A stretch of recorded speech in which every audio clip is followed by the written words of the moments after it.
Welcome to the Black and Unblending podcast, where we discuss the internal family systems model through the Black experience. Introducing Kayla Bell Consolver, licensed mental health counselor, Alicia Jackson, licensed professional counselor, Linda Mayepa, traditional doctor of African medicine, and Shanika Williams, licensed clinical social worker. This podcast is for learning purposes only. This is not medical or mental health advice. Welcome everybody to this week's episode of the Black and Unblending podcast. We are so excited because we got a new topic. We were talking before y'all got here. We have a pre-party before the before the parts party. And yeah, we're excited about this topic of the wisdom of Black protection. And we also want to shout out Linda and their absence and just sending love and light to our comrade. And I want to start with the parts party before we jump in. And so any parts that may have been communicating with you in maybe recent week or so. Yeah. Anything you want to speak for? And let me sit with that question. Hold on. I definitely got some parts having a party, just laughter, just giving. All the things I love to this particular moment. My part's like, whoa, we had a time last night. That kind of energy in my system. And I got some parts that are like, they finally are resting. Like usually I'm up 5 a.m. going to the gym and all of that. And this week, actually I had a moment. A part was like, Kayla, we need you to slow down. It was almost like, Bugs Bunny running around my brain. And so I've been really intentional. Like, let me slow down. I've been trying to read in the morning or before bed. And that's been nice just to like get out of my own body and mind around all the things that I'm holding my parts. Like, let's just be calm and chill. And actually, that's been a nice return on my investment of my body. So less of a party and more of a Netflix and chill happening in my system. So I'm sitting with I think kind of what we talked about earlier that made us lean into this, where my parts have been just like holding sadness around how hard it is for Black people to just be. Yeah. I feel like that is it's a hard thing. When we show up, there's so many expectations for how we're supposed to show up. It was like I experienced this recently, and then I'm already prepping to be in spaces where I know like I'm gonna have to mask parts of myself to be safe. Yeah. And so it's like just allowing space for that sadness to be with me, to be witnessed. And Yeah, I have some parts here that's like still noticing that I'm not in my space. Like it's just interesting how energy can kind of like just show up. Like I have alert parts, like who walking behind me, like who's over here making noises. So they're just alert. And then also have parts that are just they kind of like sitting back, like, okay, sis, we see you, because I've been leaning a lot more into courage by saying like no, even when people are asking me to do something that I don't want to do. They kind of like sitting back, like, okay, we gonna see if you really about it, because you talk the talk, but now we seeing you walking the walk, but we don't fully trust you yet.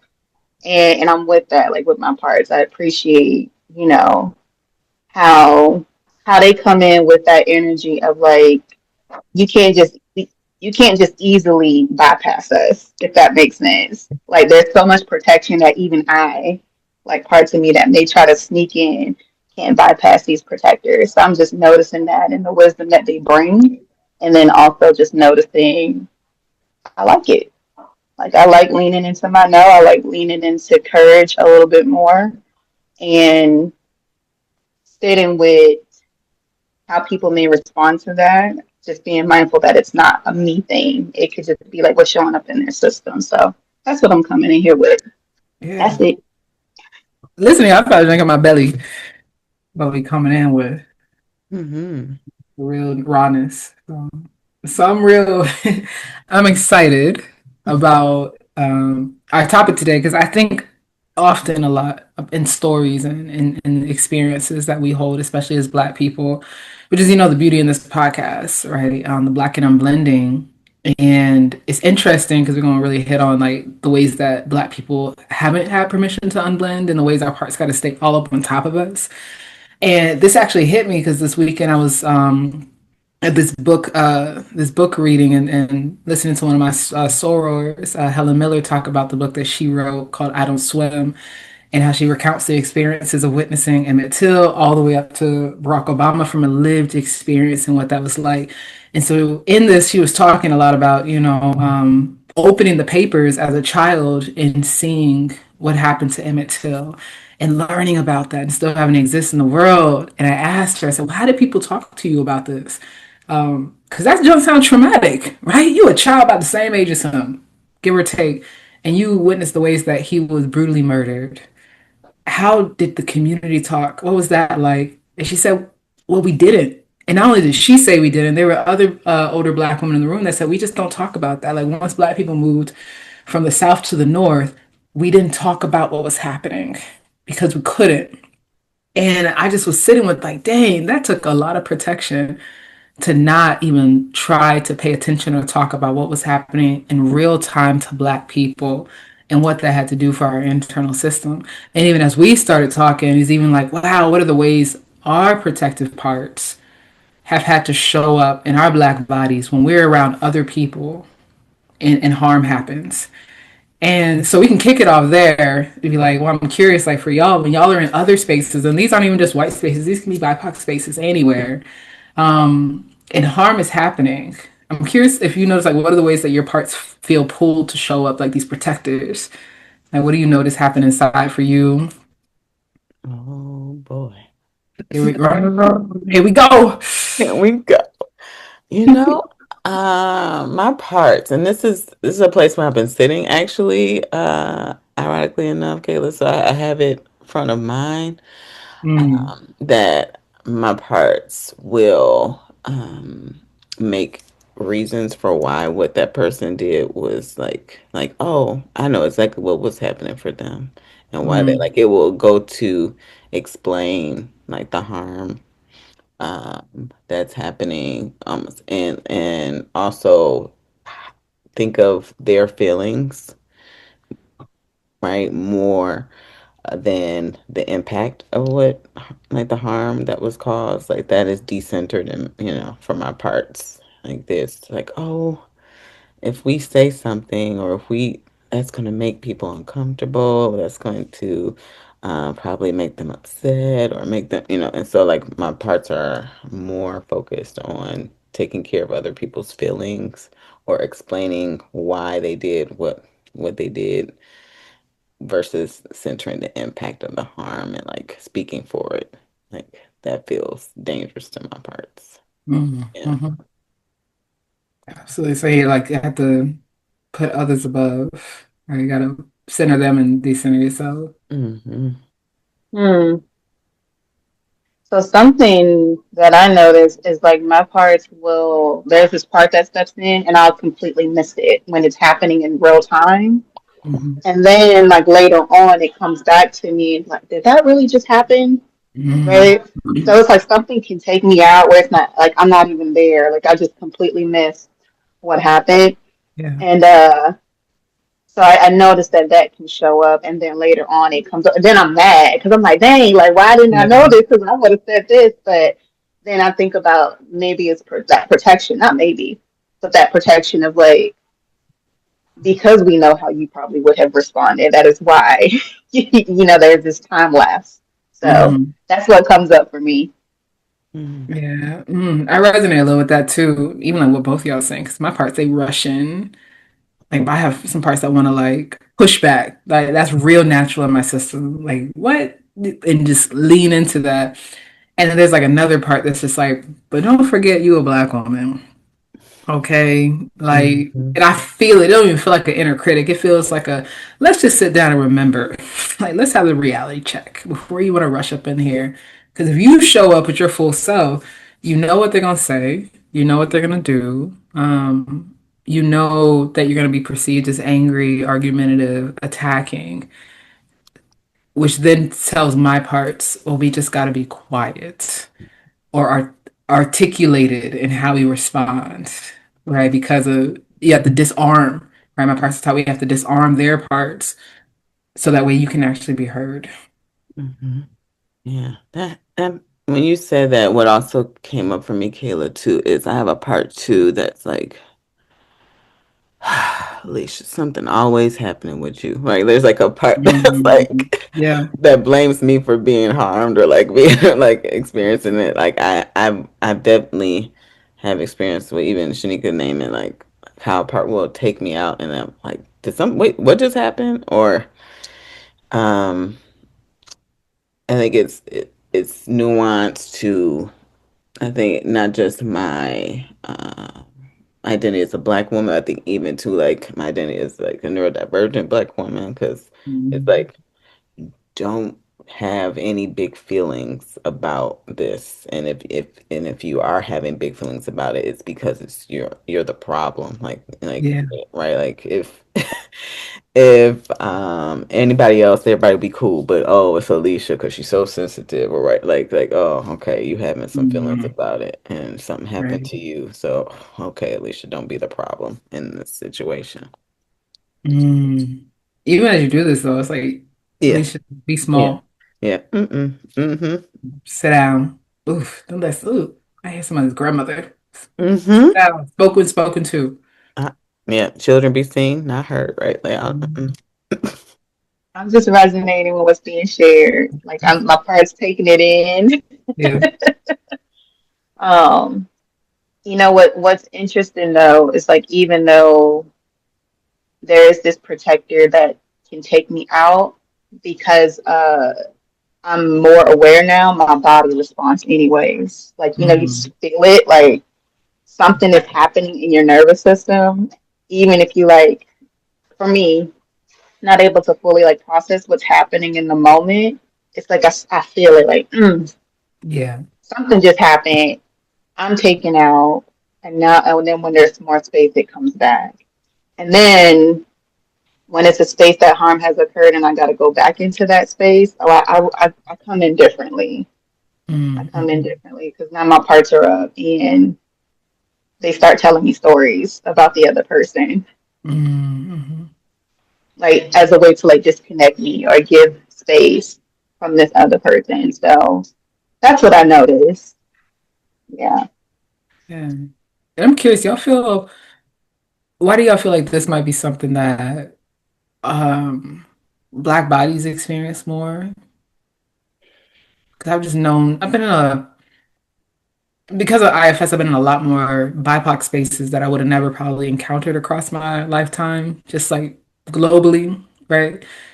And I've noticed it's a different, um, like a lot of what we've described is the sense of almost like the like double dutch into spaces and then like go in and out of them because I'm not necessarily sure, but there's still this expectation to come into them, right? There's still this expectation to speak. And I think what I've seen, especially in a lot of spaces, especially therapeutic spaces, there is this tendency to lean towards Black folks, um, to speak, to guide discussion, to create movement in so many ways. But I hear that we're pulled in and then we're pulled back out.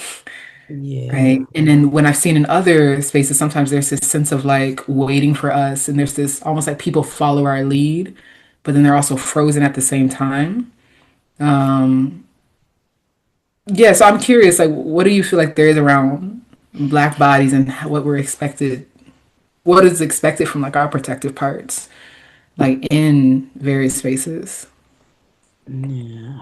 I there's definitely like a an entitlement to like our emotional labor. So when you name that like um us leading the conversation, like speaking, us being like us leading the vulnerable moment, like it feels like there's this pull for us and also to like to temperature check the room, right? To make so it's like people's parts. It can feel like, oh, like if she says something, then okay, like then we can settle into to whatever it is. Like, okay, is she gonna be blackety black in this moment, right? Like almost like, Mhm. or is she, just gonna be like a polite black woman, right? Who's not gonna Both. yeah, Yeah. like but name the thing and like, well, okay, we'll be able to breathe in this space, right? It Mhm. feels oftentimes like, yeah, we're the temperature checker and also like we're carrying the burden of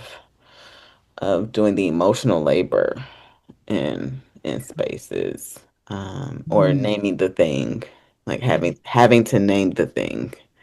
Like if harm happens, and then of course I feel like because we are like the most marginalized as black women, like because like we're gonna have to be the one to be like, so that was not okay, like, and we'll have to do the emotional labor of doing that, and the impact and how scary that is for our system in Mhm. a space Mhm. where we know that we may not be heard. Mhm. Mhm. Mm. What came up for me as you were sharing that is, oh, I wish I remember who said it, but it was in this podcast I was watching, or like decolonizing therapy podcast, and they had talked about how black women, like during slavery, were the only vessels expected to do the labor and also produce the labor, all while being punished for the labor. And like that's what when I hear you say emotionally and all of the piece, like that jump is exactly what came up for me. Is like our protective parts have been ingrained as black women to be the one who does the thing while also has to take the hit for the thing. Mhm. Um, and still be expected to care for the thing at the same time in all of our communities, right? And that doesn't even feel like labor at that point. That just feels like soul dehydration, like depletion. Mm, Um, and the parts that do it because they care so much, right, about what would happen to us yeah. if they didn't perform that. Soul dehydration. Okay, now. Taylor, you writing that I down. don't get Okay. it. I just speaking. I don't know who's speaking. Something's speaking. Somebody's speaking. Soul dehydration. Okay. Oh, dehydration. Yeah.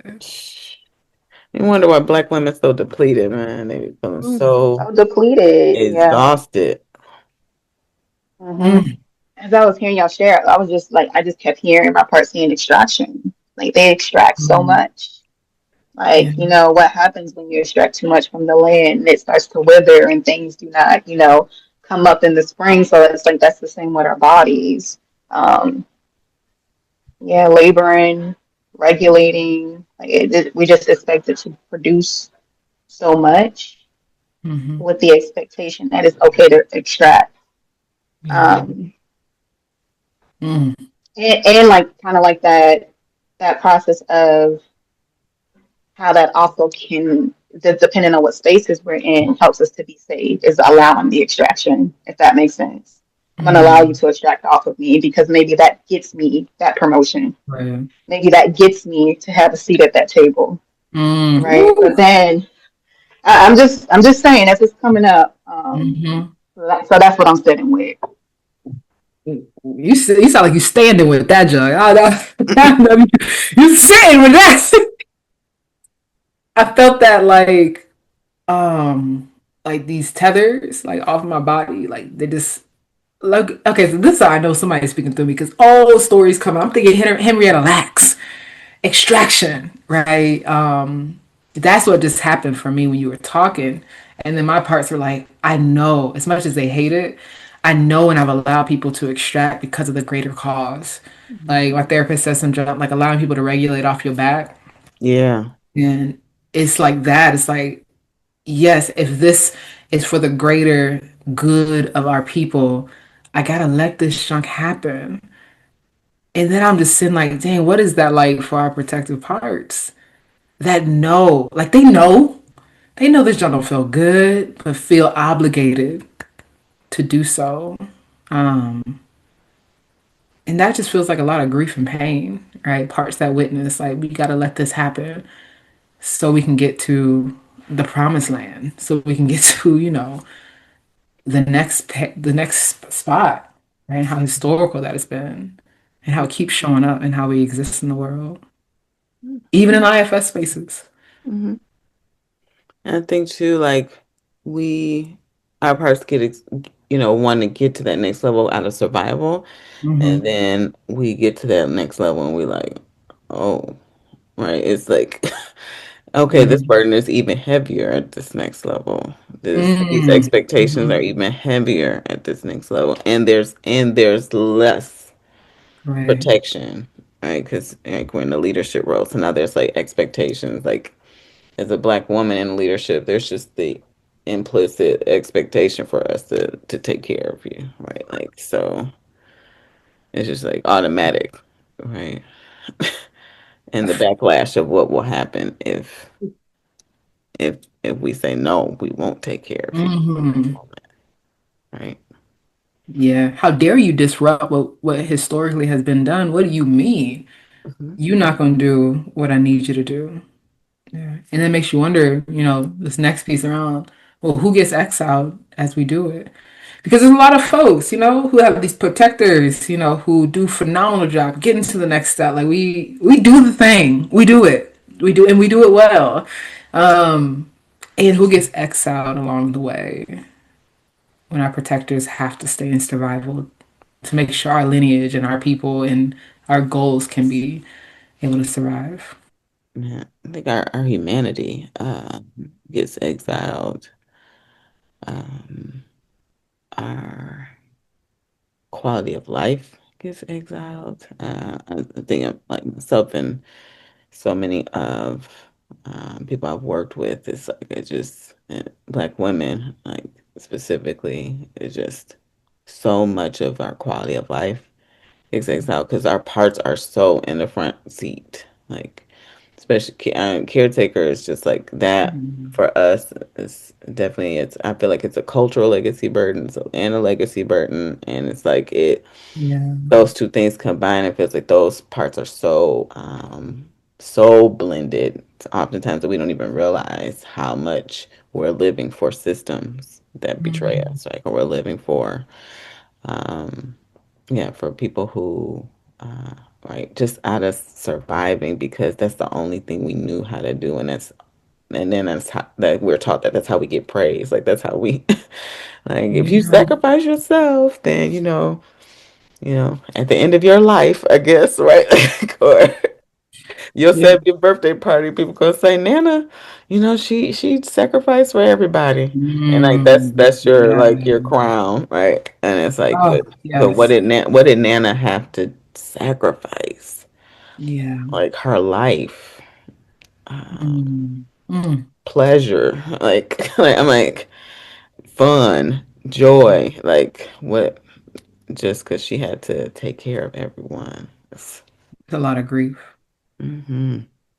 A lot of grief. And I'm glad that you brought that in, Alicia, because that was definitely what was coming up for me is like not only just thinking about like the family dynamic, but even like in career wise dynamic where you are a woman who's in a leadership position and someone under you, a black woman is struggling and you telling them the thing that and like it feels like such a betrayal. Like I'm telling you, like you gotta like sacrifice yourself um, or Mm-hmm. even the messages that we get from Nana because in my personal life, seeing how my grandmother showed up and knew that people were portraying her and loved them regardless. I Yeah. remember, like, as a child, I was like, so grandma, you know this?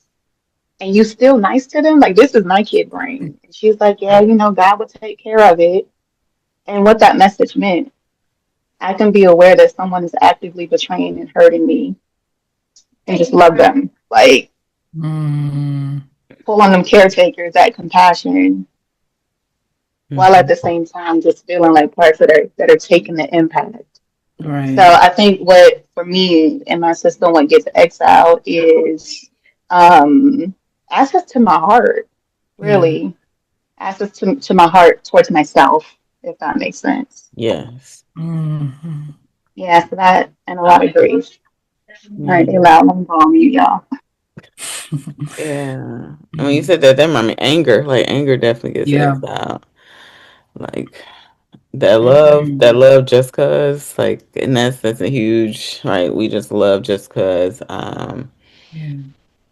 Like, yes, and anger is definitely like a part of that Right. experience.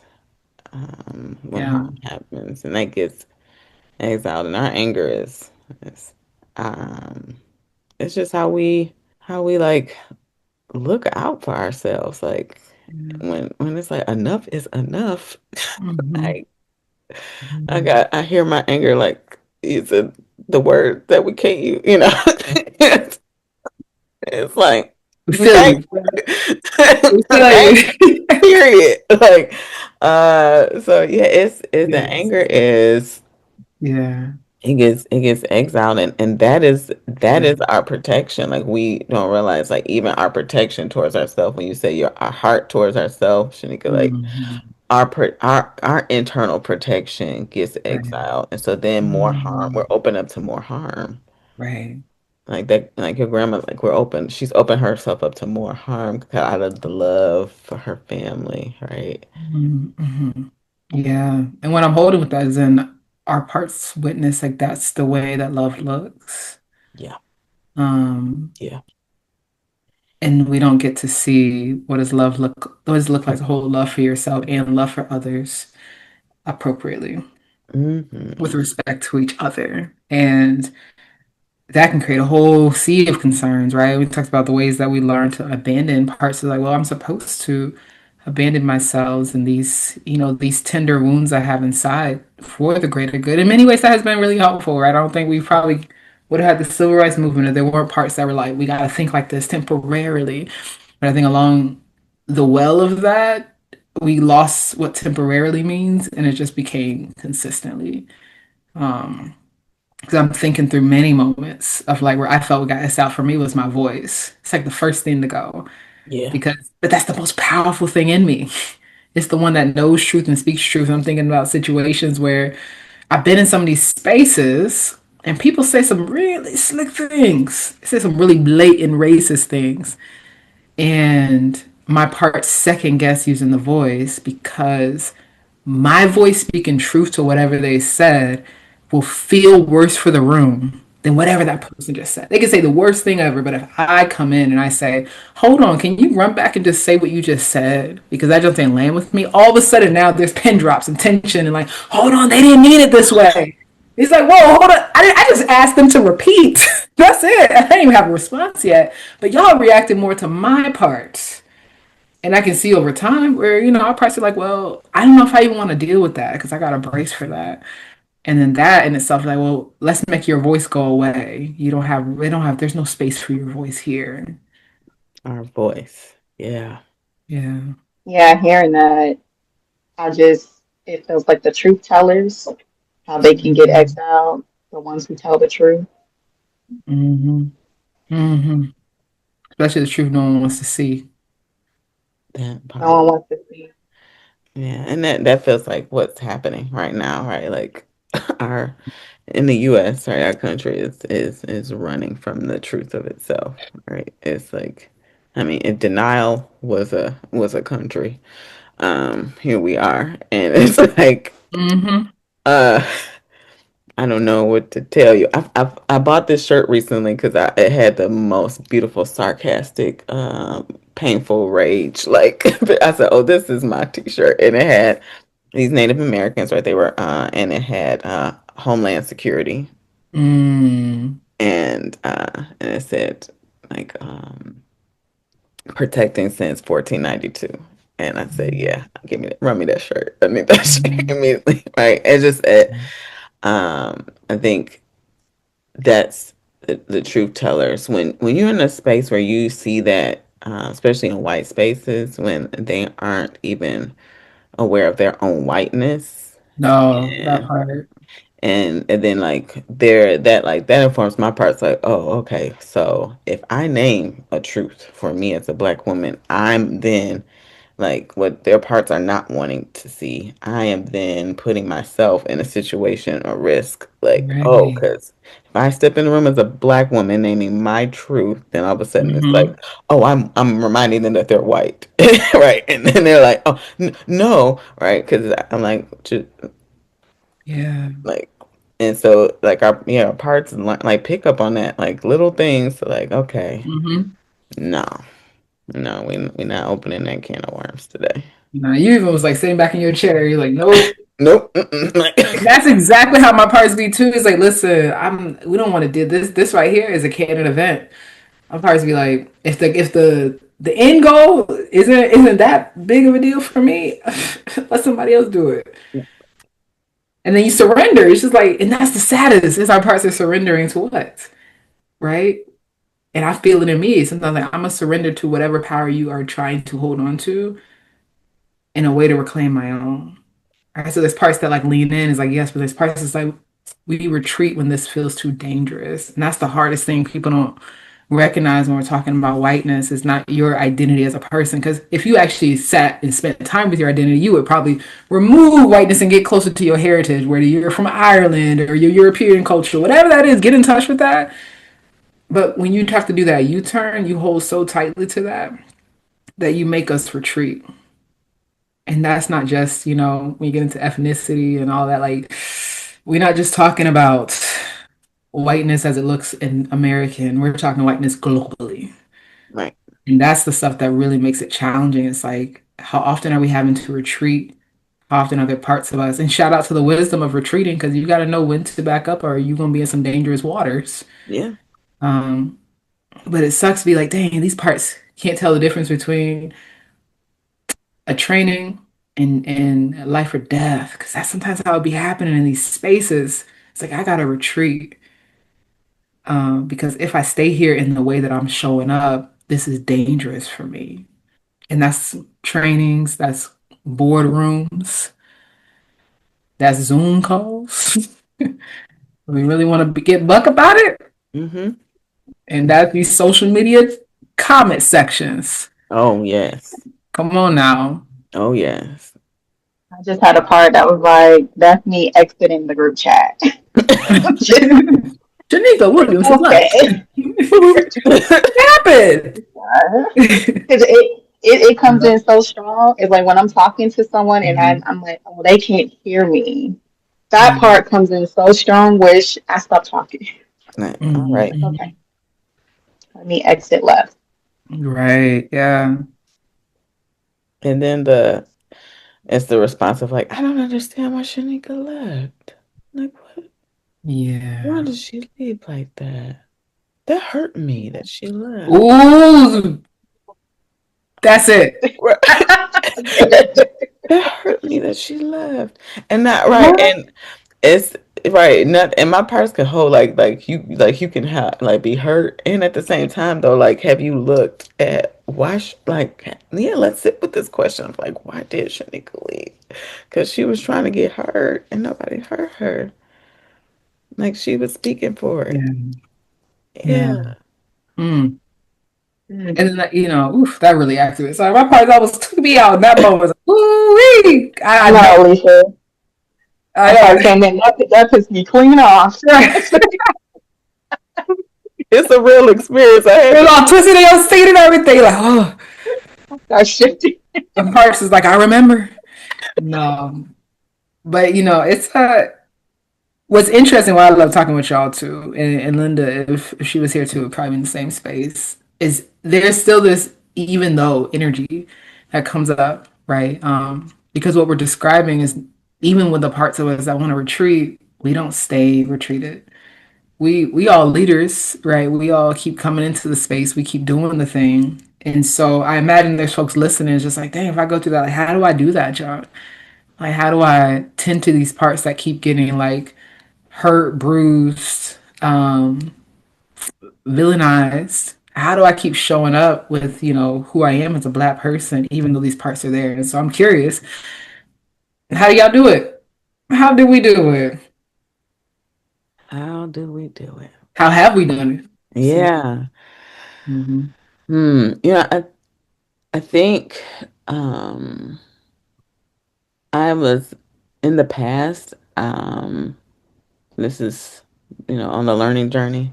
I was definitely coming in like just with, I think, hope in the forefront. Like I'm just hoping that, we can make connection and be able to lean into uncomfortable conversations and have and so where we are now today after some learning experiences is like just being with those parts, even like before, like we're in spaces and sitting with them, like what do you all need? What do you need?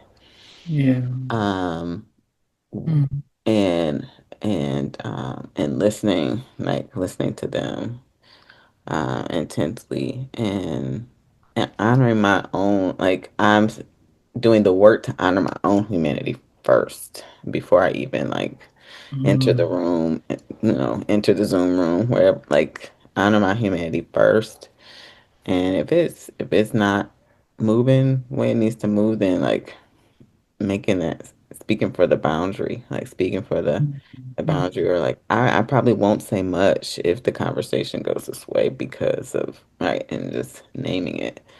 Um, for my own like emotional labor and safety. Like we don't have to do the work, especially in those spaces where like I've had to fight to be heard and it's still not like yeah. why waste the energy of my parts doing to be heard if we already know. Like let's just go for a walk and we can be with the grief and I can do that. Like I can be with that Mm, versus mhm, extended energy. Yeah. mm. You when you like put your hand on your heart, just Yeah, feel a it's lot. like, yeah, we like, come on. Yeah. So I'm gonna say, come on. We're gonna go over here. Mhm, Yeah. mhm. Yeah. Well, what I'll say is I love the idea of armoring and like coming in like really making sure the tenderness gets seen and cared for. It's like this is the work. Regardless if the system or the people around ain't gonna do it, it's still so imperative for us to do it. And that is actually something that's been really helpful for me because when I started like exiling the things that make me who I am, it actually made my parts almost like get in disarray because it's like it's one thing for like the exiling to happen as a sense of like, ooh, this deep protection, like, ooh, we are unsafe. And it's another thing when it's like we want to be in this space, but we feel our exile keep getting pulled, that it created this tension inside my system of like, do we even really want to do this, John? And so like I have been working on my system to really help my parts know that I can protect them. Like it is okay for us to be disagreeable. That is still self energy, and also we can hold and handle whatever they throw at us because we're gonna be in our truth. And then if things do happen, we can exit. Like we actually don't have to be here. We're not depending on this for our survival. And that has been something that helped me to remember. It's like I get to show up. Um, I will show up. I choose to show up. And there's a part of me that's gonna say, and you can choke on that respectfully, respectfully, because I have been digesting so much and had to make myself so small for so many spaces Mhm. that if my mere blackness and who I am, my black queerness and who I am rubs you the wrong way, and then it's not me who needs to retreat so you can be comfortable anymore. And that's easier said than done, obviously, right? It's a constant process of making sure those parts know that they don't have to be exiled anymore. If they want to take a step away because this doesn't feel safe, they get to, and I'm gonna be here. And that has been helpful. It's a learning process. Um, like I was in a small group and I had said, IFS don't own me. And even just saying that junk, my person's like, oh, you really doing this? You really speaking this? And it was like, okay, you're not just talking the talk, you walking the walk. And so I'm realizing part of this healing and tending to my parts is them seeing me actually stand in the truth, Yep. even though it might create that backlash. And sometimes the backlash ain't there. And when it is, seeing how I respond and stand in my truth there too. Yeah. And there is a shift that happens when our parts like see us own, Hmm. like step into that courage and like Yeah. and own it. They're like, oh, okay. Sometimes they look at us like, do you know what you're doing?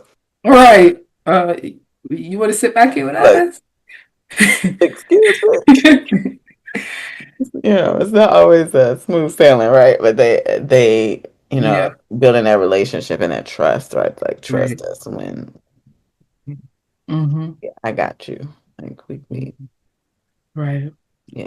And something else that I thought about for those who may be similar to like processing things internally, sometimes what actually has been really helpful for me is surrounding myself with people who can see me.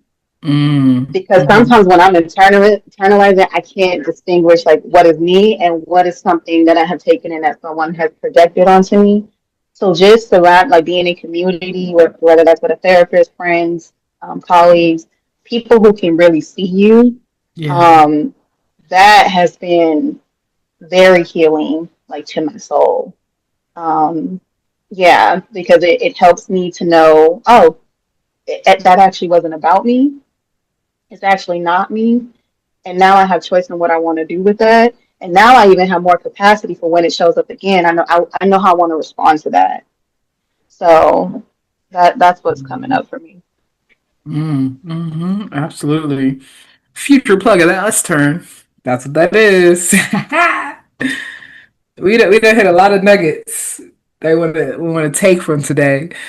We feel good to shift to our after party. I had to sit for a minute because I noticed like it was parts that like wanted to I don't know, say like the safe thing, even in this conversation, Mm. right? Like we just wanna it's like we just wanna honor the parts that have had to work so hard. Right. So that's That's the voice change right. speaking right now. Like, and that's it is like that's a beautiful thing, right? It is. Even as we were speaking for them before, like the parts that have had to show up in spaces, like I was kind of even loving on them as let them know like, hey, I'm not Mm. bad mouthing y'all. Like I want y'all to know I'm not bad mouthing y'all. Like y'all kept me Mm. safe. And I what I'm taking with is just the grief, Yeah. the grief of this conversation of like it's just a lack of being like that extraction, that erasure that we our parts have Yeah. to do because of the lack of safety. Like that we can't show up for ourselves. There's Yeah. uh, some grief there. Hmm. Mm. Yeah, I'm holding that too, and I'm holding the recognition of like how hard they really do gotta work, like in tandem with each other. Like the one that's surveilling, and then the one that is bracing, and the one that decides what we do. Right, just that to make sure we feel safe, just holding that. Um, and to your point around not sure what to say, I want to shout out Shanika, who always is kind of saying some things are meant for every ear or every eye. So I'm holding that in my after party that there might be what's held in my after party might be exclusive VIP. And Okay. and that's all right with my system. Mm-hmm. So I here she appreciate go. that.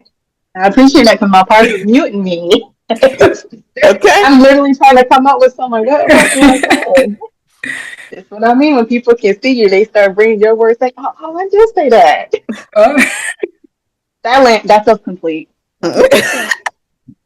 the person's like, yup, y'all ready to clock out? Period. Mm-hmm.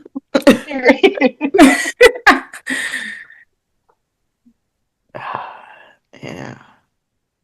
And this is um, a beautiful conversation. And it's always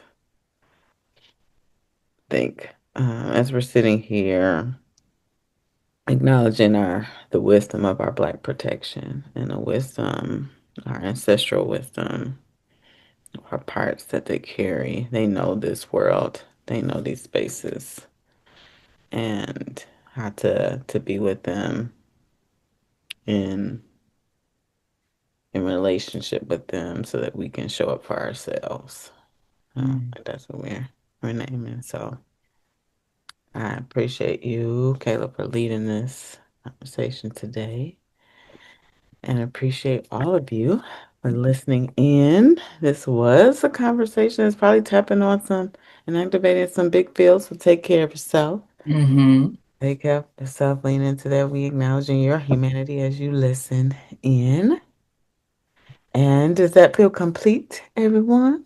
Does that feel complete? Yeah. See y'all at the after party. Uh-huh. Period. Thank you so much for listening to the Black and Unblending podcast. Be sure to like and subscribe and follow us on all social media platforms. See you next time. Take care. Peace.